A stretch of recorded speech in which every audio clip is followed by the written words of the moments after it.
Alright guys, if this video does manage to get to 20 likes, I will be giving away this ice enchanted sword right here. You need level 32 to use it in the game of Dungeon Quest, but it has a whopping 137 damage and it has 20 free upgrades, so you can upgrade as much as you want. So if you guys want the giveaway, make sure to leave a like on the video, and if it gets 20 likes, leave a like on the video, make sure to subscribe, turn on notifications by clicking the bell, and then comment down below your Roblox username, so you guys will be entered to win the giveaway if it does occur. So 20 likes in the giveaway will happen, and let's go ahead and hop right into today's video.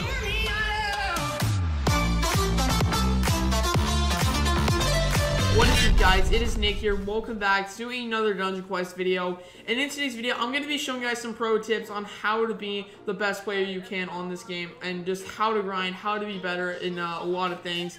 So yeah, this is going to be I think 4 or 5 tips. I don't know exactly how many tips I've come up with, but I think we're gonna have like 4 or 5 tips depending on what kind of player you are. So yeah, if you guys are excited for this video and excited for these tips, hopefully they help you. Hit that like button. Let's go for 20 likes, and as I said in the intro, I will be giving away the ice enchanted sword for 20 likes. So you guys can be entered in the contest. I'll pick the winner on May 1st if it does happen. If 20 likes apparently gets happened and it does work, we are going to do that. So yeah, let's go ahead and hop right into these tips. Also, I forgot to mention, make sure to subscribe as well. I do new videos 30 times every single week, and you're seeing a lot of Dungeon Quest videos. I do some really crazy Dungeon Quest videos, and I'm close to 1.2 thousand subscribers, and I just hit 100,000 total views on my channel, which I think is really crazy. I do not know about you guys, but it's just insane having this channel and having like a huge fan base and with over 100,000 views. I mean, just having 100,000 views on a channel that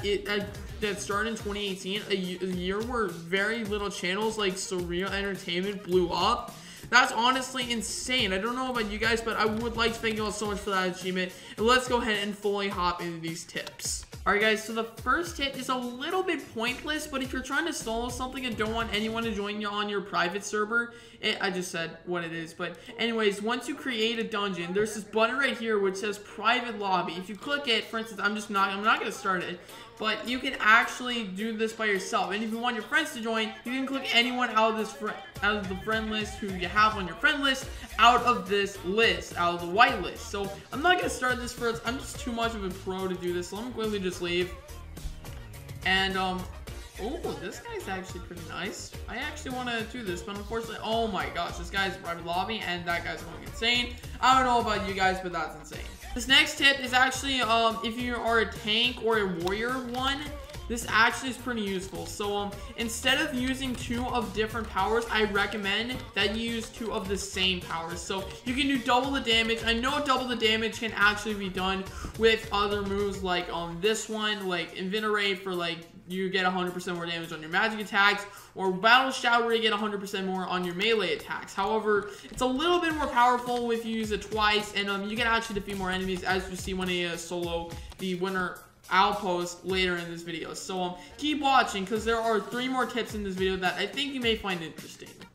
Alright guys, so this next tip is actually very, very overpowered. I have seen a lot of people not know about this, but this one is actually very used, and you will need shift log. And if you do not know where shift log is, press escape or these little 3 things on the top left of the thing, and then settings, and then turn shift log switch from off to on. So this tip is apparently you're gonna have to turn on this by pressing shift on your keyboard. I don't know how you do it on other platforms, but what you're gonna do is you're gonna run around and round up all the enemies by running near them. I'm not crazy. You'll see what I'm gonna do in a bit. You're gonna round them all up, but be sure to do it in a way you don't take damage from any of them, because they can do a lot of damage depending on what kind of level you are. This is a really good tip for soloing any kind of level you want. So you can literally just destroy them with any attack. For instance, I have to do Gale Slices, because Gale Slice is actually a really powerful move. You can do this over and over again, and you get a ton of XP from it too. So let's see how much XP I get whenever I destroy all of these guys at once, which it can be a little bit difficult to do it at sometimes, as you will take damage, but a little damage is okay, but a lot of damage is not okay, and all the damage is not okay at all, as you will die. So if we can quickly round this up, these guys usually get 9 XP every time they die, and now we get 180 XP when I kill them all in one shot. So do that for the XP, and also to help your friends grind. It's honestly a very powerful strategy. I use this all the time in my solo matches. And it's honestly one of the most powerful things ever, but it only works in certain rooms on Winter Outpost and doesn't work on all the rooms in Winter Outpost. I will show you guys gameplay of Winter Outpost later in this video, but that is honestly tip number 3. Let's get into the last 2 tips.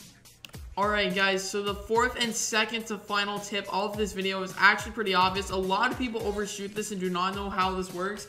But in the village, which is technically the lobby, I'm going to call it the village. So in the village, right where you spawn, you're going to take a little bit of a left all the way to the upgrade section. And this is where you can upgrade your stuff. Now, this is where things can actually be fun. You can upgrade this whenever you want. For instance, I'm going to upgrade this apprentice staff. But however, I think you should take notice of the things in the inventory. You should go to the inventory and find out which item you want to have has a better thing of. If it has more of its spell power, upgrade its spell power. If it has more of damage or physical power, you have to do that. And then if it has more of health, you have to increase health. So it's a respective table, and all of the clothing items or like the armor should be increased by health. All the melee weapons should be increased by what is it again? What is it?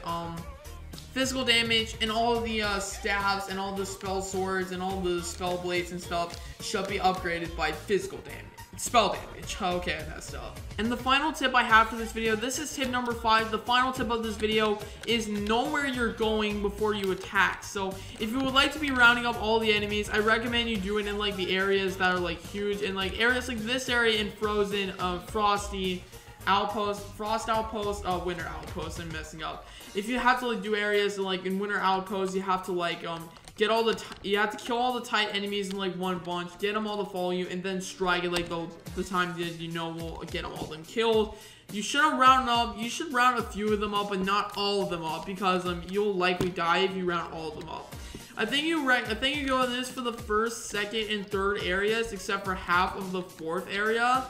So this honestly this is very vital to the 3rd tip I showed you guys. But anyway, you will take some damage from this, as I told you in tip number 3. But anyway, it is very powerful, and I think you actually will be able to do this. So in Winter Outpost, I'm playing Winter Outpost right now at the moment, and yeah, it's honestly just crazy. So you gotta find like the smallest packs and then fill them up, and then go to the bigger packs and fill them up next, because there's so little space you can actually maneuver. You can actually negotiate in areas like this, but it's actually really good. So I think this is the area after these minions in the 4th area of Frosty Outpost. I'm gonna call it Winter Outpost. I Frosty said Frosty Outpost. I cannot say anything. But I think this is the area where you should start rounding them up. Just do what I did in tip 3, where you just get them all and then strike it like the time you think will kill them all, and then you should be good to go. And I almost died there. So honestly, you think you should go for the Frost Wizards first, but it's honestly a good thing. And in areas like this, like the next two areas. The next 2 areas are actually really easy to do this, because there's so much space you have. So you can literally just run through the throat of this pack. You can run through the throat of these packs, and you cannot die. So you can literally just run through the throat of the pack and literally just take as much damage as you want, but make sure it's not all the damage or else you will die. Then you can strike at like the right time. Then you can literally annihilate all these guys. And I missed 3 Frost minions, and I'm honestly going to quit this game so you guys can actually do this. And I can actually solo easy hardcore on this map, but I'm not going to do it in this video because it will be a little too troublesome for one video. But there you go, guys. That has been my 5 strategies to dominate in this game. Or should I say tips? I should say tips rather than strategies, because there's a lot of strategies in this game, and I'm going to call them tips. So, hope you guys enjoyed these tips or found them helpful. If you did enjoy this video or found it helpful, make sure to hit the like button down below. As I said, 20 likes in the intro. 20 likes, and we will be doing the Ice Enchanted Sword giveaway. It is the Ice Enchanted Sword. It's level 32. You will need level 32 to get it, but it does a lot of damage, and it's really good for attempting to solo Winter Outpost easy hardcore. But if you also are new to the channel, it would make my day if you guys could hit that subscribe button. But yeah, I hope you guys did enjoy this video at any point, and we'll see you guys in a brand new video. So take care, goodbye, and I'll see you guys in the next one. Peace out.